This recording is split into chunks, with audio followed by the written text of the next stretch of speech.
Our stage 2 load shedding kicked in at 4 o'clock this afternoon. It comes after several weeks of strict load shedding up to stage 6. At a briefing during President Cyril Ramaphosa's oversight visit to Tutuka power station yesterday, Eskom CEO Ruyter said he hoped to see all the stages of load shedding lifted by the end of the week. This was due to a number of power units coming online. However, stage 2 load shedding is anticipated to continue throughout the week from 4 o'clock in the afternoon up until midnight each day. Let's discuss some of the challenges at the power utility. I'm now joined by Jacob Maroga, former Eskom CEO. Very good afternoon to you. Thank you so much for staying with us. Thank you for coming in person. Good afternoon, Paul. Now, you left your position in Eskom as Eskom CEO in 2009, and it was a move that resulted in a court battle and a lot of jostling with the board of the time. It's been musical chairs ever since then. We've seen around 11 chief executives and as many boards coming in and out. We are sitting with a pressing problem now of load shedding. I mean, we're going to expect it throughout the course of the week. A lot of eyes and attention has been laid on Ruyter and his board. People calling for him to resign. Is he really the problem? I think it will be unfair to lay such a huge, historic and systemic problem at the door of one person. I think one has to look at the entire governance of that critical entity and look at the entire policy environment, regulatory environment, funding environment, and begin to talk to what are the key challenges that needs to be resolved for us to get reliable and secure power. Yeah.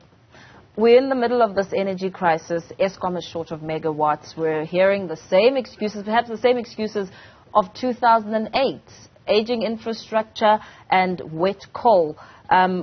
What is the elephant in the room?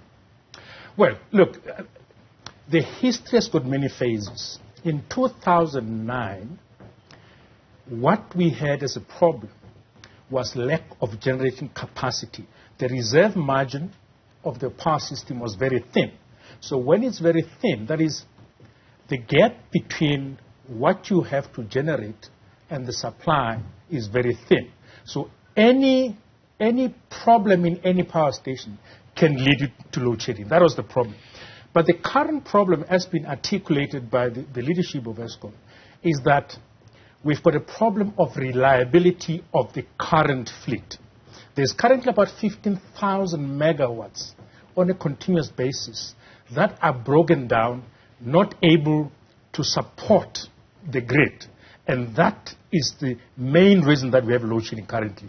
So that, for me, should be the focus. How do we get consistent supply of the entire Eskom fleet so that we don't have shortage and we can be able to supply what is required by the country? But one would have thought that the billions of rands that were invested to build Kusile and Medupi would have been the possible solutions. Critics have said that the grand expansion plans were bound to be problematic, but expectations were that this was the solution. Indeed, it was the solution. Since 2009, we've got Medupi and Kusile and Ingula come on stream. In fact, in 2009, we had about 40,000 megawatts on the grid. Currently, we've got what is available at Eskom, 46,000 megawatts. And on top of that, there's about 6,000 renewable capacity. So you've got more than enough. I mean, the demand is about 34,000 at the maximum. Yeah. So what is available in terms of installed capacity can meet the demand. The problem is the continuous breakdowns of some of the stations. And for me, that's where we should focus. What can we do to make sure that we've got continuous, reliable, consistent supply out of the current fleet? That should be the focus. But the focus has shifted slightly now to the solution of IPPs.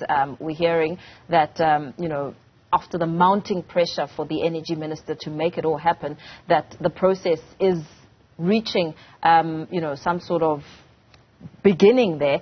But we know that the conversation is not new when it comes to renewable energy. I mean, it was in the white paper in 1998. And why has it taken so long for something to actually be concrete and for this solution to be something that's now a norm? I think we need to separate the two issues. They are connected but they're separate. Yes. South Africa has a lot of coal generation, and coal produce emissions. And in the context of climate change, we need to start reducing our reliance on coal. That is a long-term agenda towards 2050. What we have, we've got a current reliability problem. Now, the reliability problem talks to the current capacity. So, with renewables IPPs, the idea is to bring in more renewable, cleaner technologies so that we can reduce our reliance on coal. It's not going to happen instantly. It's not going to happen tomorrow.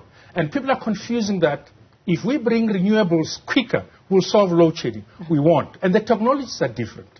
The renewable technology, which is mostly solar and wind, is intermittent, is non-dispatchable. So you cannot rely on it to have a reliable grid. It's complementary to the grid, but it's not what is called dispatchable to be able to end load shedding. What we must focus on to end load shedding is on the current coal fleet that must be run reliably. And maybe just to also to add to the issue of renewables, we need to also learn from other countries which are far ahead in the installation of renewables. And one of those countries is Germany. And Germany has paid school fees for all of us. They've spent 8.5 trillion over 20 years to get more renewable into the system. But what we know is very difficult for a modern economy to run only on renewables currently. The technology is going to evolve. We're going to get battery storage. We're going to get many other technologies that can support renewables. But currently, we have what we have. So where to from here? Because, I mean, we have heard the promises. In fact, just on admission alone, in 2007, former President Thabo Mbeki said, okay, Eskom was right, government was wrong. The first public apology on what would be even worse. Yes. Yeah. No. So there was a 1998 white paper which articulated how the entire power sector needs to be reformed. And part of that was to bring in IPP. The reason for IPP is still very strong, and it was strong then.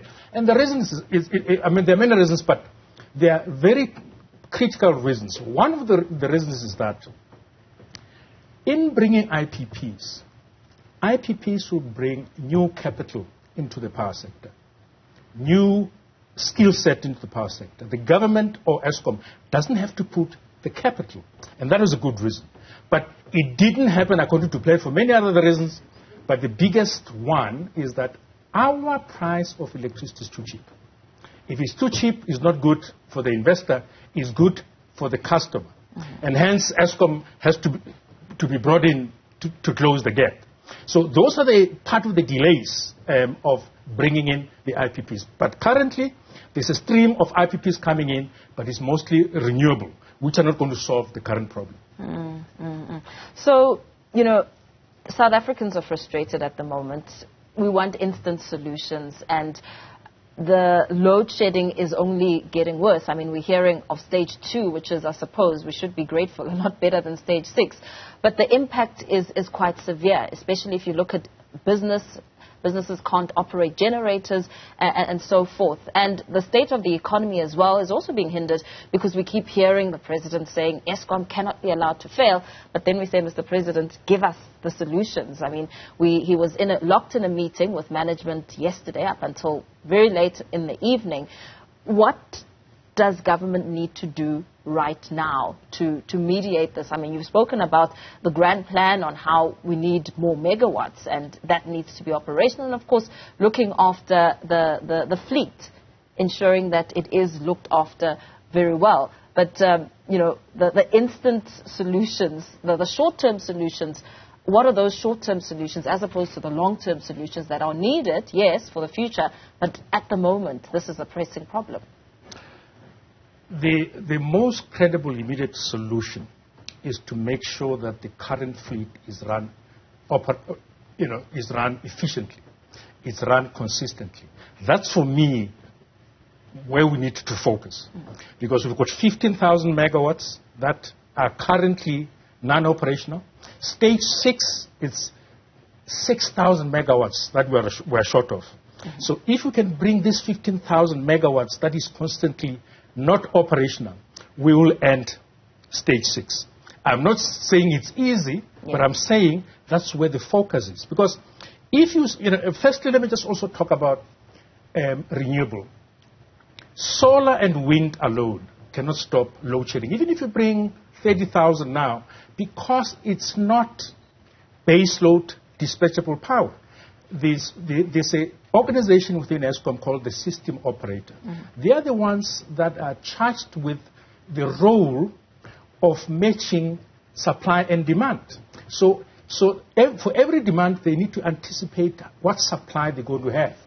Now, with renewable energy, solar and wind, they cannot anticipate when the sun is going to shine, when the wind is going to blow. So they can't use that to plan to meet the demand. So we need to focus on fixing what we currently have.